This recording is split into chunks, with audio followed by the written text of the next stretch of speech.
একজন স্ত্রী কখনো প্রিয় নারী হতে পারে না।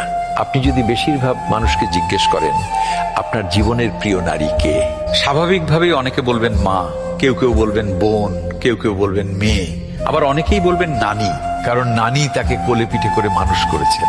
কিন্তু আমি ভীষণ অবাক হই, এমন একজন মানুষও নেই যিনি বলবেন আমার জীবনের প্রিয় নারী আমার স্ত্রী। আসলে বাঙালিদের সমস্যাটা হলো স্ত্রীকে ভালোবাসি বললে মান সম্মান কমে যায়, স্ত্রীর কাছে ছোট হতে হয়, লোকে বউ পাগল বলবে, আবার অন্যান্য পুরুষের কাছে নিজের পৌরুষত্বটা একটু কমে যায়। আচ্ছা, এমন একজন পুরুষও কি নেই যার অসুস্থতার সময় তার স্ত্রী হাসপাতালের বেডের পাশে নির্ঘুম রাত কাটিয়েছে, কিংবা বাবার বাড়ির বিলাসবহুল বাড়ি ছেড়ে একসাথে জীবন যুদ্ধটা করবে বলে অল্প বেতনের ছেলেটার হাত ধরে বাড়ি ছেড়েছে? শ্বশুর বাড়ির ঝাল তরকারি খেতে না পারলেও বাবার বাড়ি থেকে ফোন এলে ঠিকই বলেছে আমি খুব ভালো আছি।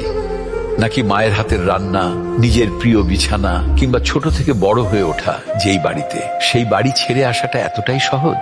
তাই একজন বউ কখনো প্রিয় নারী হতে পারে না, তার সেই যোগ্যতাই নেই।